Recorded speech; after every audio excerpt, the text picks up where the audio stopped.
Welcome to the Re-Nature Podcast. This is part 2 of an episode that explores John Muir's fascinating wilderness adventures with dogs, as reenacted by storyteller Howard Clifford.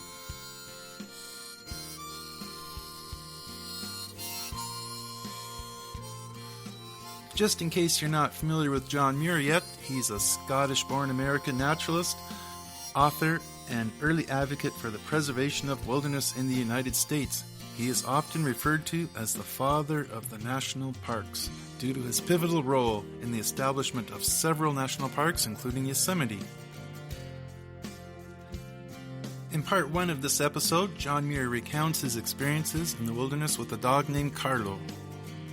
In part 2, we hear about Muir's adventures with a dog named Stickeen, which accompanied him during an Alaskan expedition.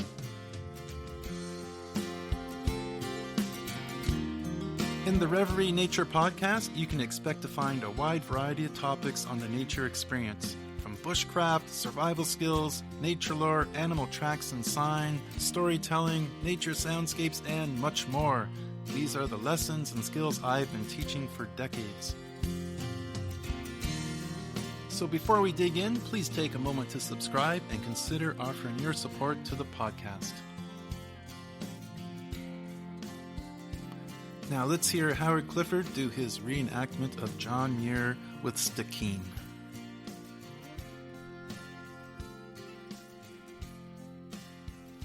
It was the second dog that made the biggest impact on me. It was 11 years later, so I had much more experience. I was sitting in a canoe at Fort Wrangell, Alaska. The Indian crew were seated, waiting to go. We were going to be exploring the southeast of Alaska to explore the icy regions, glaciers, the love of my life. We were just waiting for the Reverend Samuel Hall Young to come aboard because he was going to be visiting Indian tribes along the way. I had met him the year before. We had had a wonderful experience together. We had become, in that short period of time, great friends. Now here he was, walking down toward the canoe, and he had with him this small dog.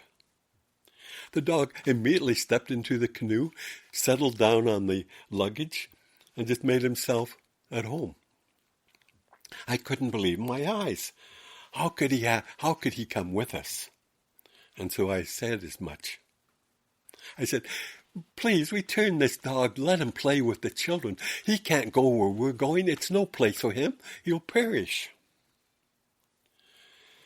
But Reverend Young smiled, and he said, "He'll be fine." He loves the cold water. He swims like a seal. He endures hunger. He'll be no problem at all. And then I tried to argue, but no one took my side. And so I had to let it be. I was told that Stickeen was his name, that he had been given to Young's wife shortly after his birth by an Irish trader, and when she brought him back to Fort Wrangell, the Indians loved him. And they actually named him after the river and the place that they lived, Stickeen. At this point in time, he was 2 years of age, and unlike Carlo, who was large, and whose breed was obvious, he was a St. Bernard, this dog was small, and I couldn't even see any particular breed that stood out. He had short legs, dark, long, silky hair, and when this hair was hit by any gust of wind, it gave him a shabby look. And he had 2 tan patches above his eyes. And from the beginning I knew he was exceptionally aloof, a completely independent spirit. If anything, I sort of sensed that he had a trait of fox. I was later told by Young that he had always been an excellent judge of human character. Well, on the canoe trip, he never seemed to be paying attention to anything, his nose just over the rail of the canoe. But he was always aware. He seemed to just know when we were about to head for a campground. And as we approached, he would suddenly jump out and dive overboard into this icy cold water and swim to shore. He would shake himself off and then disappear to hunt small game. I noticed another very disconcerting trait that he had. When we went packed up, ready to leave, suddenly he was nowhere to be found. But the Indians, they knew him, and they paid no attention that he wasn't there. They just paddled off.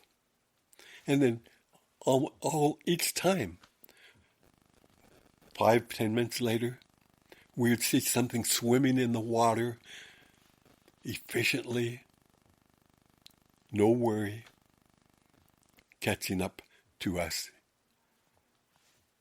It was Stickeen. Somebody would grab him by the collar and pull him aboard. And he just seemed to know exactly what was happening. And over the next 2 or 3 days, I realized that I had seriously underestimated him. I never thought a dog of his size could be a wilderness dog, comfortable in the wilderness.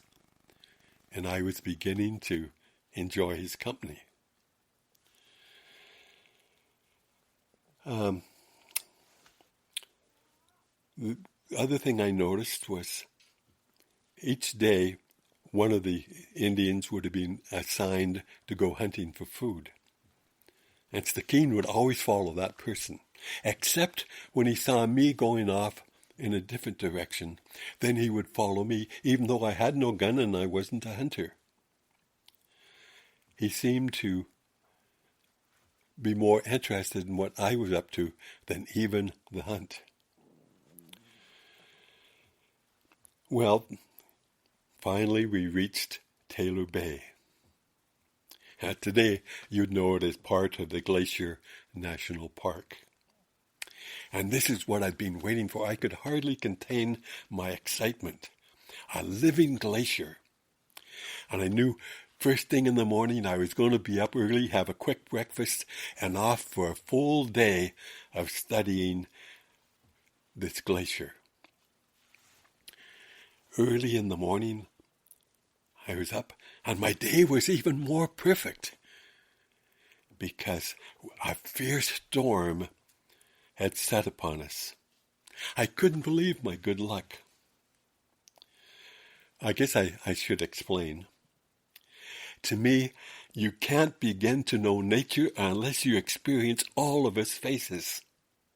If you only enjoy summer, sunny and rain-free walks, if you're part of the picnic crowd, you only touch a surface, a fragment of what nature means. You're really a stranger to nature. If you experience nature in all of its faces, you learn to adapt. If it's raining, you find it's easy to shelter under a tree and just observe and enjoy it, the fresh air, the smells. If you haven't experienced sleeping in snow, thunderstorms, lightning, winds, floods, droughts, then you don't understand nature. I recall visiting friends in Yuba Valley, and a strong gale force wind came up. They urged They went inside and urged me to do the same. But how could I miss this wonderful display of nature? Outdoors, these giant trees were crashing to the ground. Just think of the power. Feel the power of these winds.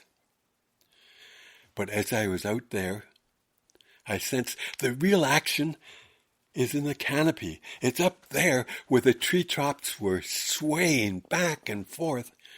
That's where you would really feel and come to grips with the power of nature. I knew I must get to the top.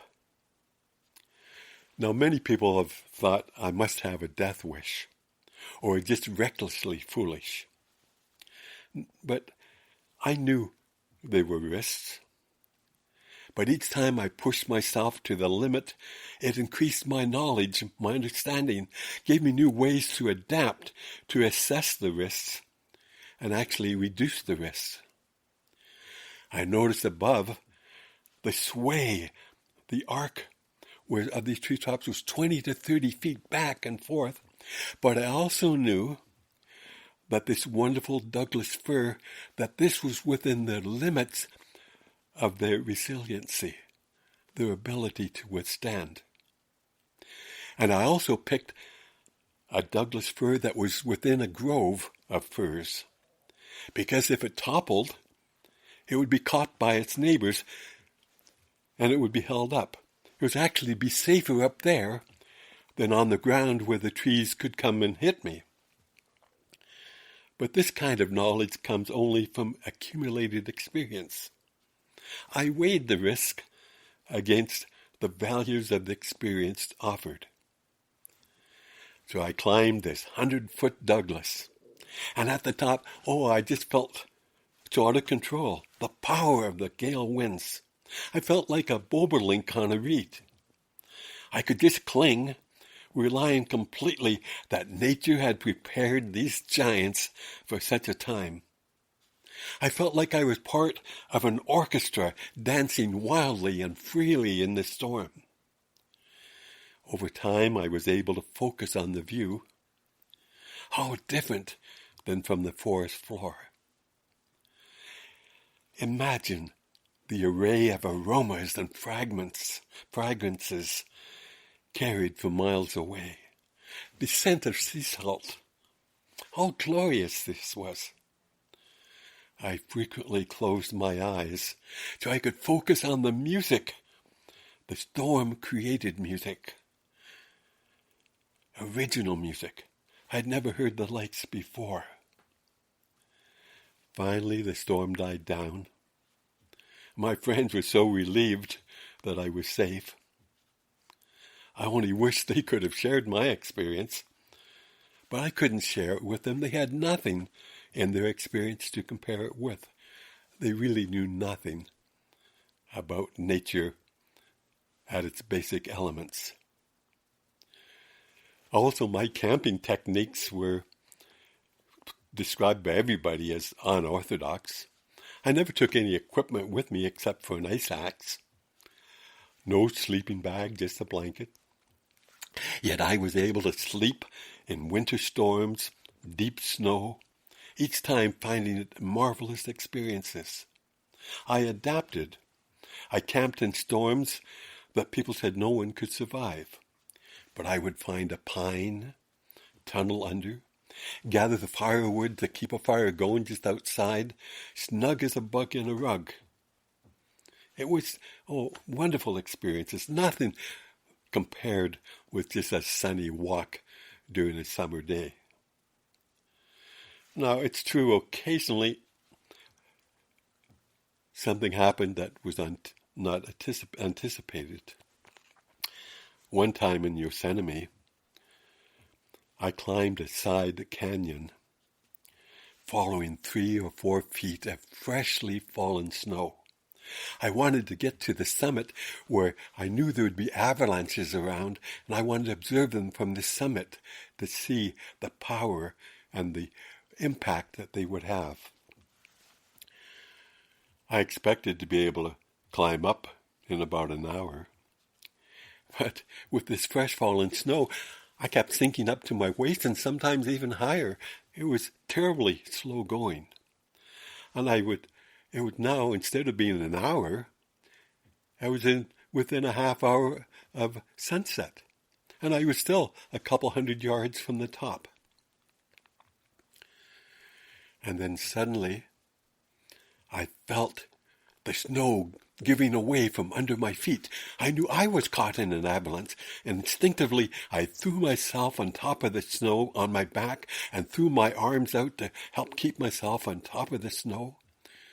And what had taken hours to come up here, we rushed down. I was thrown here and there, partially buried, mostly on top, and within maybe a minute, 2,000 feet down into the valley.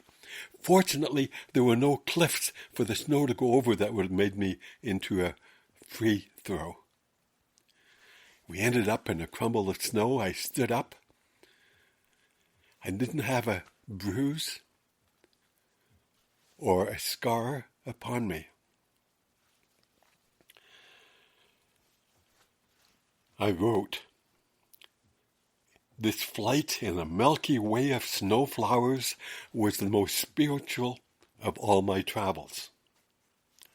Now, I admit I had not anticipated this. I had particularly chosen this side canyon because of my guess was this would be the last place an avalanche would take place.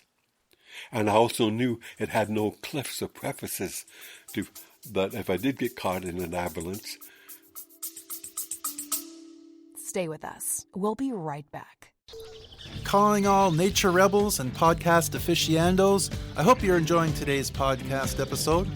Why not help ignite the flames of our wild community by leaving a rating and review right now? Your words are the sparks that fuel our journey. Likewise, share the Reverie Nature podcast across your social networks like the spreading branches of an ancient tree. Thanks for tuning in, and remember, in wildness is the preservation of the world. Now let's get back to the podcast.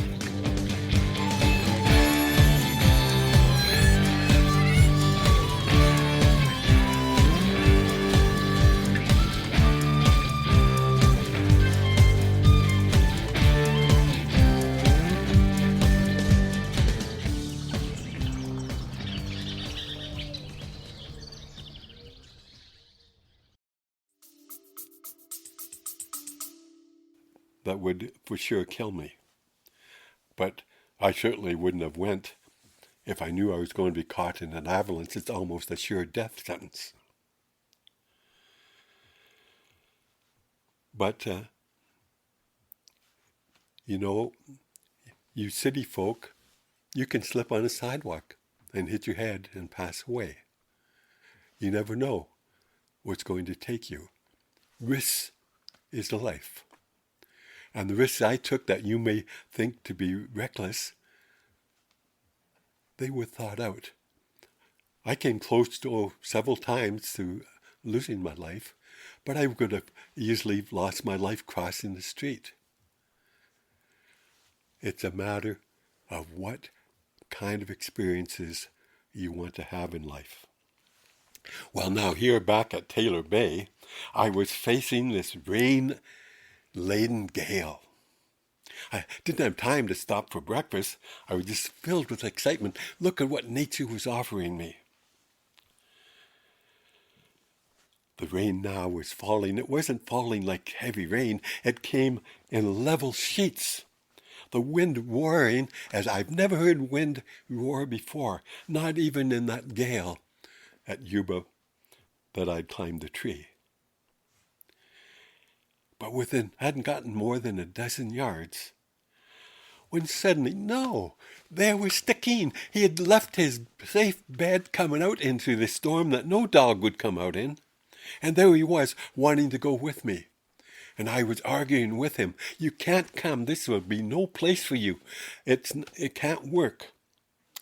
I was told later by Reverend Young, he was awakened by the storm, just laying there in his tent. And he heard me arguing with Stickeen. He said he had to smother a laugh because he knew who was going to win this argument. He was right. I lost. So I gave him permission to come. Oh, the storm was fierce.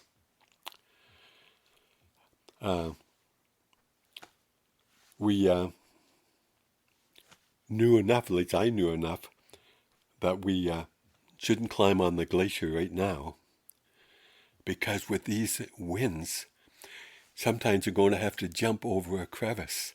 And as you prepare yourself to jump, or you're in the process of jumping, if a heavy wind hits you with those gusts so strong, it could have knocked you right into the crevice. So I kept to the margin where there were some trees going up the edge on the eastern side. But the storm increased in power.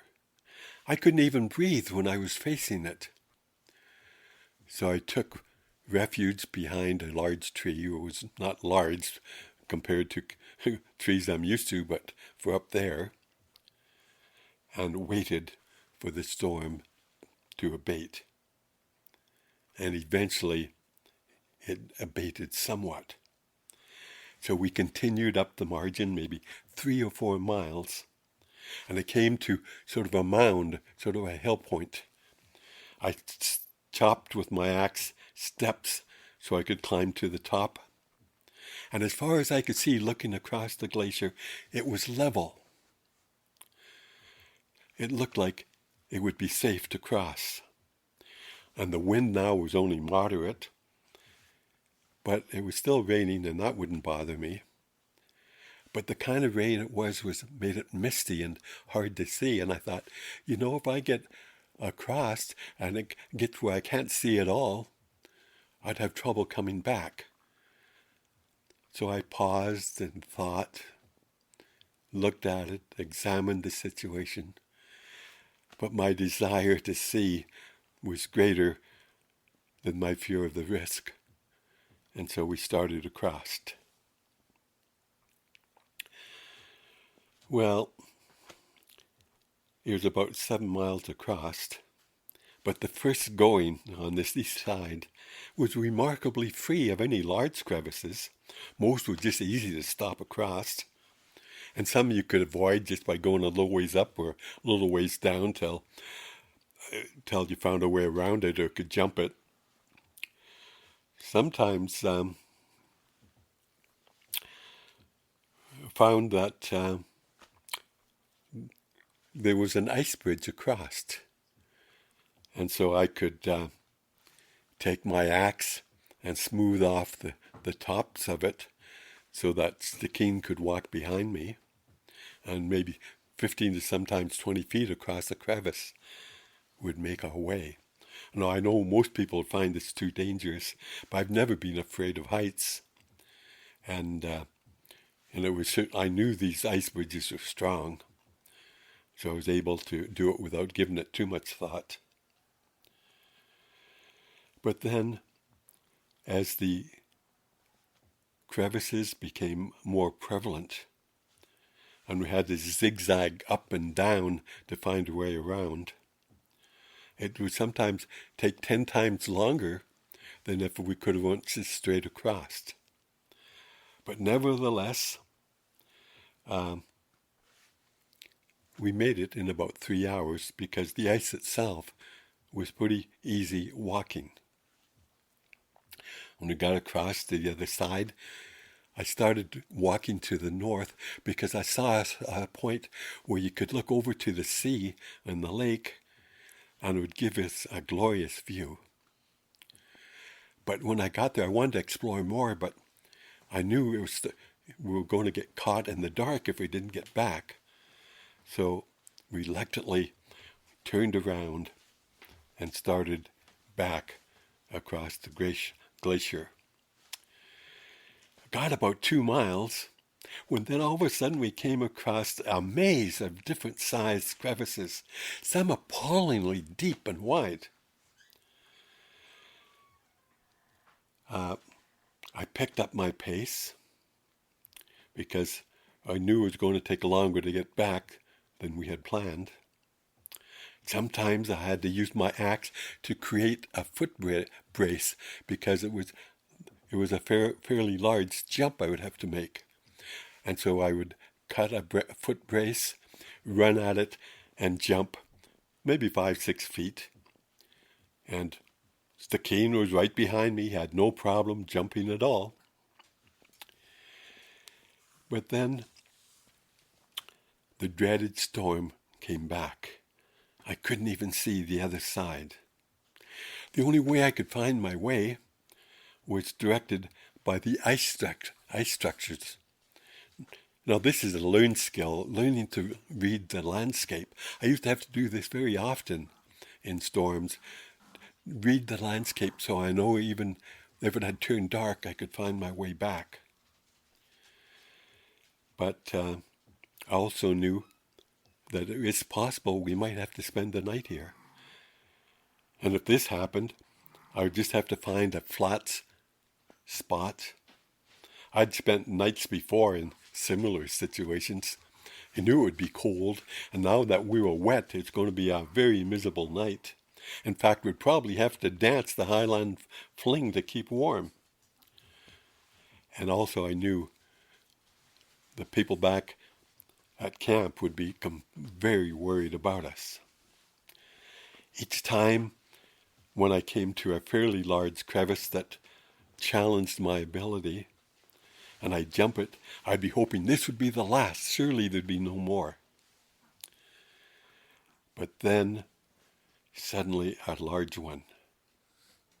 I didn't want to try it. It was almost to the end of the limits of my ability. But I couldn't find a narrower spot. It was desperation time.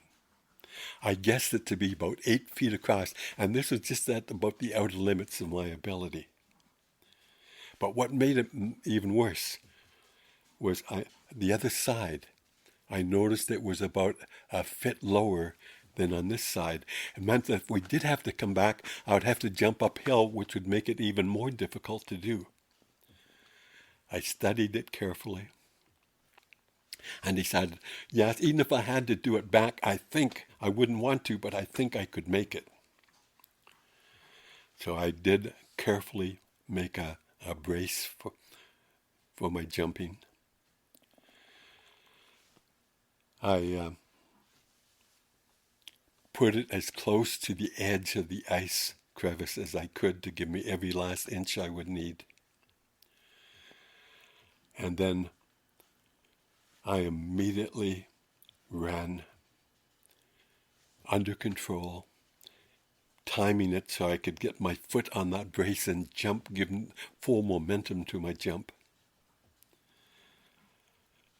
Oh no. It was further than I had estimated. I just barely made it. I knew that I could not return if I had to. My only hope, and I was hopeful that now it would be over, we would make the other side, because we had to be getting close to it. But we only got maybe 100 or 200 yards, and a crevice about 50 feet wide. I immediately began to run up, following it to see if it would narrow. I went for about 2 miles. My heart was in my mouth. And then it circled back to exactly where I had made that 8-foot jump. We were on an island. There was no way I could jump back that over 8 feet now, uphill. But I had noticed that there was a very narrow ice bridge across. But this wasn't the kind of ice bridge I was used to. The strong ones that last for a long time. This one was obviously old, degraded, and in fact so degraded that it was like a loose rope going from one side sinking down into the middle and then up to the other side. And I guessed it to be 30 or 35 feet below in the middle from the edges above. I didn't know if this bridge would even hold. But what made it even worse, it terrified me actually, was the bridge, instead of starting at the top, was 8 to 10 feet below the ice edge. That somehow I would have to make cut-off tracks down below, footholds, to get me down the sheer ice face to this bridge, and it was only 6-8 inches across. How would I get onto that bridge and then straddle it? Because this is how you make these ice bridges. The ones I had done before, I would straddle like a child on a fence rail, and then hitch myself across inch by inch. And on these other ones, of course, I'd each time smoothed out the tops for Stickeen to be able to walk. But how was I going to do this? But what choice did I have?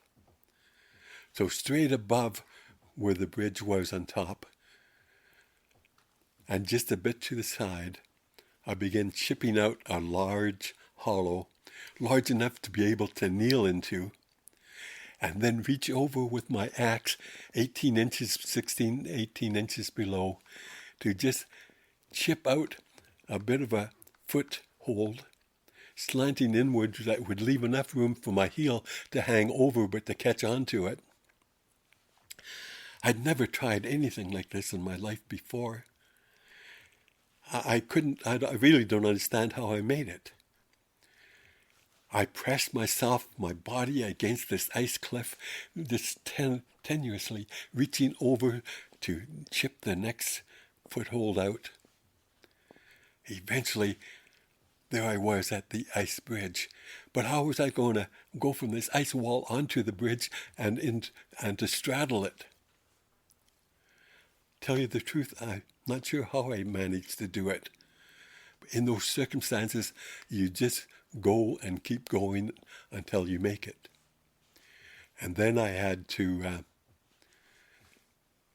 smooth out about 6 inches of platform that I could straddle and have a platform for Stickeen. But how was Stickeen ever going to get down? I recall when I first started chipping down the ice wall, his head came and looked over my shoulder, and he was staring down there, and he started to whine and to moan as if to say, "You're not going down there, are you? That's impossible." Well, the gusts of winds were terrible. I used my axe to smooth out 1 inch or 2 ahead and then hitch myself forward. Now, this was not just 50 feet across. This bridge was on a horizontal way across. It was a good 70 feet across. And it was an appalling depth. I'm not afraid of heights, but I didn't even look down. I just pressed my knees against the side of this bridge and just focused completely on a couple inches at a time. Oh, it must have been hours or more. And then finally, there I was at the other side. But now what? It was a good 10 to 12 feet up the straight ice wall to the top. How was I going to stand on this ice bridge and make a step ladder straight up to the top? I had no idea. But I kept going, managed to stand up and chip away and trying to find finger holds as I would put my foot into one of the chipped out points, so I could then hold on with one hand and chip out the next step. Finally, I was at the top. You know, I can't explain how I made it. It just seemed like it was another person that it wasn't me, that somehow I made it. But now, what about Stickeen? He was beside himself on the other side. He knew. I encouraged him, come, boy, you can do it. But I didn't know how he could do it. I mean, how can a dog go down that kind of an ice wall? And he knew it was hopeless. But I kept urging him, but he kept crying and moaning. I never heard him like this before. And I said to him, you know, I've got to leave, but I promise you, I'll come back first thing in the morning and we'll rescue you one way or another. He knew what I was saying, and he knew I had to leave. And just then I saw him brace himself, stiffen himself, and he made his way to the edge, and his nails digging into this ice, trying to follow my steps down, and there he was on the bridge. How he ever made it down there, I don't know. But imagine, on a 6-inch, sometimes only 4 inches in the middle, standing there with these terrible winds, and each gust of wind he stood there bracing himself, unable to move, and then 1 foot at a time, brace himself, stabilize himself, knowing one slip and it would be all over. Finally, he made it across, but how cruel. Having gone through all of this, how in the world could he make up this 10, 12-foot ledge? I leaned over on my stomach with my arms hanging over. If you can just get up this far, I can grab you. But I knew it seemed hopeless. But he wasn't paying any attention to me. I looked at his intelligent eyes, focused completely on that ice wall, studying it. And then like a flash, he was off and out and past me. I went to grab him to give him a hug of congratulations, but he went right past, running and jumping, somersaulting, back and forth, circling, and he was just beside himself, almost screaming in joy. Liberated, it's almost like he was saying, saved, saved, saved. And finally, he came running at me and jumped towards my face, almost knocking me over. I hugged him. He licked my face. We were both delirious, emotionally overcome with joy. And finally, I had to say to him, we can't stay here. We've got to keep going. We now know we can make it. And so, darkness upon us, but we ended up getting back to camp. And they were waiting for us, so relieved to see us. Both of us bone tired. Stickeen, he just crawled over to his blanket, and Reverend Young said he knows he didn't even shake the rain off of his coat. He just fell onto the blanket and into a fast sleep. They got me out of my wet clothes and put a blanket around me and fed me a bowl of hot chowder. I couldn't even speak a word. I was just completely spent, all my strength gone. But after, maybe 15, 20 minutes, I was regaining some of my strength, and I began to share my story of what happened to us.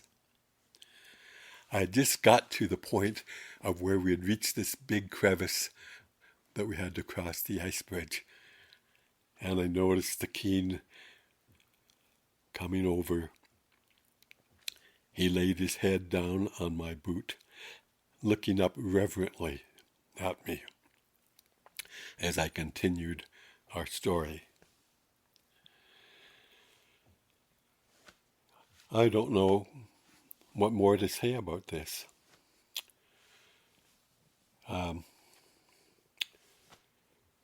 It was an experience that I've never had before or likely ever have again. I just knew that, like any human, I had faced my mortality. I thought it was the end of my life. But what I never dreamed was that another species, a dog. I'm convinced beyond reason that this dog, pushed to the extremities like we both were, that he stared into the abyss and he knew his life was over. He feared the almost certainty of failure and what that failure would mean. And his joy of deliverance was so complete, utter despair turned into unexpected deliverance. I wrote that anytime you get a glimpse into the life of another animal, it enlarges your own and makes it better in every possible way. Well, this was the first time that I really sensed that animals, dogs, when they're pushed to the limit, like we were pushed to the limit, you find that there is power there beyond anything you had thought possible. And I'm sure that when we have these experiences with other wildlife, that their capacity is only brought out because you're pushed to these extreme experiences. I often thought about Stickeen. I made inquiries. How was he doing? But no one knows what happened to him. He just disappeared. Reverend Young believed that he was stolen by a tourist. I often worry, knowing his independent spirit, his aloofness. How could any tourist ever do him right? When I settled down in Martinez after I was married, which was shortly later, I got a dog, and I named him Stickeen. This story, I was asked to repeat it so many times, and I never get tired of doing so. One good friend, he said to his friend, if you ever get the chance to be with Muir, have him tell you the story of his adventures with this dog. But just make sure that when you do, you have nothing pressing, because he'll throw in stories about the glaciers and everything else as he tells you about this adventure. Well, yes, I do amble on when I talk, but my heart is in these stories. I hope that it is almost as meaningful to you. It can't possibly be, but almost, that you can catch a sense of how this dog, Carlo too, but especially Stickeen, I bonded with them. I love them. I wouldn't want to think of a heaven where they wouldn't be there. Thank you. Thank you for joining us on the Reverie Nature Podcast. Remember to subscribe for more captivating episodes exploring the wonders of the natural world.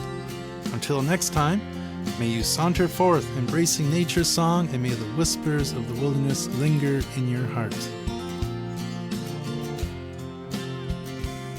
And floating above the forest